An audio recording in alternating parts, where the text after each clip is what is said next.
Okay guys, so continuation tayo sa topic natin nung nakaraan, no? Yung about sa impedance. Ayan. So may nagko-comment kasi doon regarding sa impedance sa parallel and series connection kung maapektuhan ba daw yung wattage ng ating bawat speaker o yung kabuuhang wattage ng ating speaker. Ayan. So, though sinagot naman natin dun sa comment section, but sa mga hindi nakakaalam, kagaya ko din ng mga beginner, no? So, gawan na lang natin ng video. So, meron ako nilagay example dito, guys. Ayan. Mabilis ang video lang to guys, para sa mga beginner. Sa mga expert dyan, scroll na lang kayo. Okay. So, dito meron tayong 8 ohms, dalawang 8 ohms. Ayan. Linawin ko lang, kapag halimbawa ito, puro sila 100 watts. Ayan, 100 watts. 100 watts. So, palagay natin pareho sila, 100 watts isa, 100 watts isa. So, kapag pinarallel natin yan, ayan, positive to positive, negative to negative, magiging 4 ohms. Ayan, 4 ohms. Magiging 4 ohms siya at 200 watts. Magiging 200 watts na siya. Ayan, i-add mo lang siya, sir.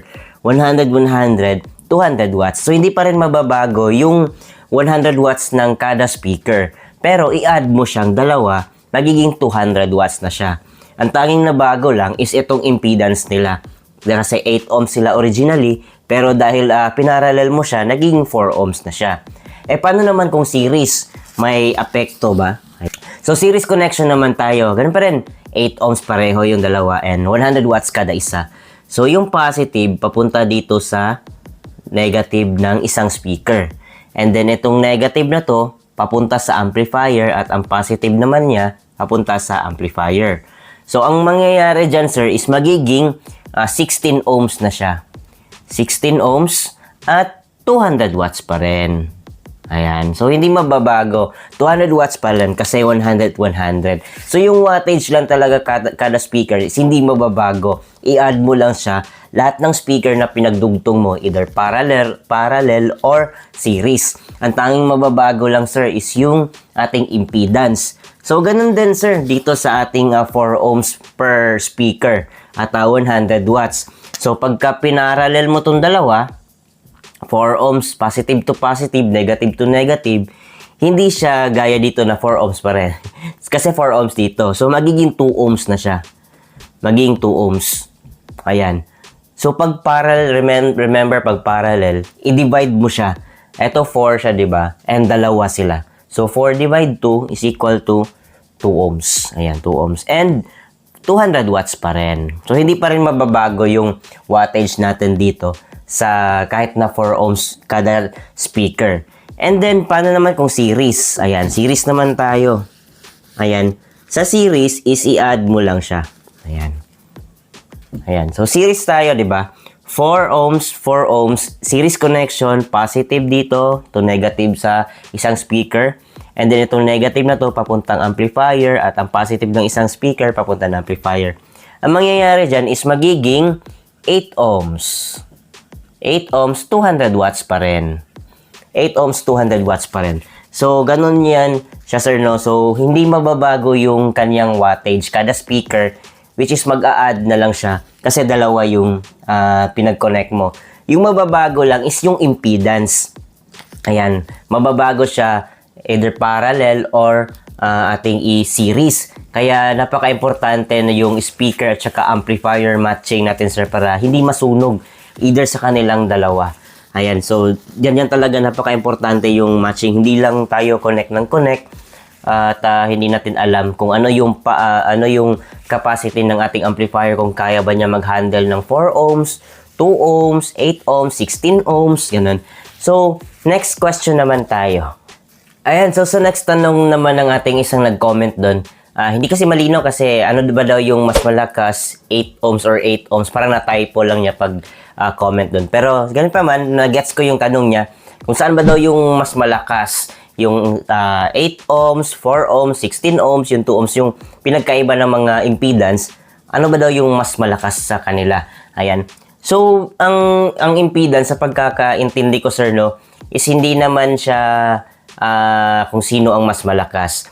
Kasi ang impedance po, yung resistance ng kuryente. The more kasi na mababa yung ating impedance, the more na mas nakakapasok yung kuryente. So, the more siya mas lalakas. Ayan. And then the more na, kasi parang ano to siya parang shield. Parang shield siya sa kuryente. Yun sa pagkakaintindi ko. So correct me if I'm wrong, I'm not an expert ha. Ayan, so sa pagkakaintindi ko, parang siyang shield ng kuryente. So the more na tumataas yung impedance, the more na mas hinaharangan niya. So the more siya, mas hihina yung speaker. Which is good thing din sa speaker kasi mas protected ang kanyang sarili. Parang ganun, di ba sir? So, the more na bababa yung impedance o resistance niya, the more mas nakakapasok yung kuryente. So, mas lalakas siya. Ayan. Pero, eto sir, careful lang kung kaya bang i-handle ng amplifier mo yung mababa ding impedance, baka masunog siya. Kasi yung mga integrated, for me lang sir, mas preferred ko hanggang 8 ohms lang sana. Kasi kung 4 ohms napapansin ko, mainit na siya eh. So, ang integrated, for me, mas design siya 8 ohms. Though may nakalagay doon na 4 to 8 ohms yung kanyang minimum impedance, pero para mas safe, 8 ohms lang talaga. And then, kung power amplifier, yun, mas maganda kasi kaya niya hanggang 4 ohms talaga. And then, meron din tayong mga car amplifier, yun. Meron nga hanggang 1 ohm or 0.5 ohms. Diba? Kayang-kaya niya yun. So, dito tayo. So, halimbawa, yung 4 ohms na speaker at saka 8 ohm and 16 ohms, kung tunog yung pagbabasehan, mas malakas talaga itong C4 ohms, sir, compare dito kay 16 ohms. Kasi yung 8 ohms, ito yung parang, parang standard dito sa atin, di ba? So, pagka pinarallel mo yung dalawang speaker, magiging 4 ohms, 8 ohms, 8 ohms, magiging 4 ohms, mas malakas talaga si 4 ohms. So, yun sir, kung saan ba mas malakas yung kanila sa kanilang tatlong impedance na to, 4 ohms yung mas malakas na tunog, sir. Ayan, but make sure yung amplifier mo kaya mag-handle ng 4 ohms, sir, ha? Para safe. Alright. Ayan, so meron din nagtatanong sa atin, sir, no? Kasama ba daw yung tweeter sa computation? Ayan, so yes, sir, kasama ho yan ang kanyang impedance at saka wattage nitong ating tweeter. So, eto yung example natin, sir, no? Meron tayo ditong woofer, instrumental, mid-bass ba yan? Kung ano ba yung ilo-load mo dyan sa two-way system natin na speaker, ha? Ayan. So, meron tayong 8 ohms na woofer or instrumental speaker. Meron din tayong 8 ohms dito na tweeter. So, example lang, yung tweeter is 300 watts. Example lang din natin, yung sa instrumental mo is 500 watts. So, a total siya of 800 watts. Ay, sorry. Bakit ohms? 800 watts yung total niya na wattage. Ngayon, dito naman tayo sa impedance. Kapag pinarallel mo to, magiging 4 ohms yan. Kasi 8 ohms pareho. Ayan, magiging 4 ohms siya. Pero, para gusto mo maging final reading or final impedance mo is 8 ohms pa rin. Ayan, kasi sa isang box, gusto mo 8 ohms pa rin siya kahit na nakaparallel yung dalawang speaker, no? Instrumental and tweeter. Lagyan mo ng capacitor dito, sir. Capacitor sa positive side ng iyong tweeter. So, from woofer or instrumental, bago siya mo ikabit sa tweeter na positive, lagyan mo muna ng capacitor dito. Usually, depende na sa'yo. Meron 3.7, meron 2.2, meron 1.5. So, depende na sa'yo kung anong capacitor ilagay mo. Basta pang tweeter. Ayan.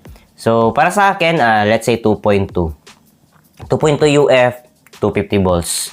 2.2 UF, yan, 250 volts yung capacitor. So, ilagay mo dyan sa may positive ng tweeter. So, ang mangyayari, kapag tinest mo yan ng tester, ang i-read lang niya is itong instrumental mo or yung woofer lang, 8 ohms. Ayan. So, yung final impedance mo pa rin is 8 ohms and tutunog yan lahat. Ayan. So, ganyan yung gagawin mo, sir, ha, para tutunog lahat and kasama ho dyan lahat. Kasi kung hindi mo lalagyan ng capacitor dyan, sir, tapos pinarallel mo dyan, gawin pa rin, magiging 4 ohms siya kasi 8 ohms to yet, 8 ohms. Magiging 4 ohms. Pero ganun pa rin yung wattage. 800 pa rin. 300 and 500, 800 pa rin. Okay? So, I hope na gets. Alright. Ayan, so sa lahat ng mga gusto at may katanungan regarding ito sa ating speaker connection, impedance, wattage, hanggat kaya kong sagutin, ayan, sasagutin natin yan. And my videos is for all about, para sa mga beginners lang. So sa mga expert, ayan, kindly comment down below kung meron man akong kulang na nasabi or may mali man ako nasabi. Ayan, kindly comment lang down below at magtulungan tayo para sa lahat ng mga beginners din na kagaya ko. So hanggang sa susunod guys. Alright.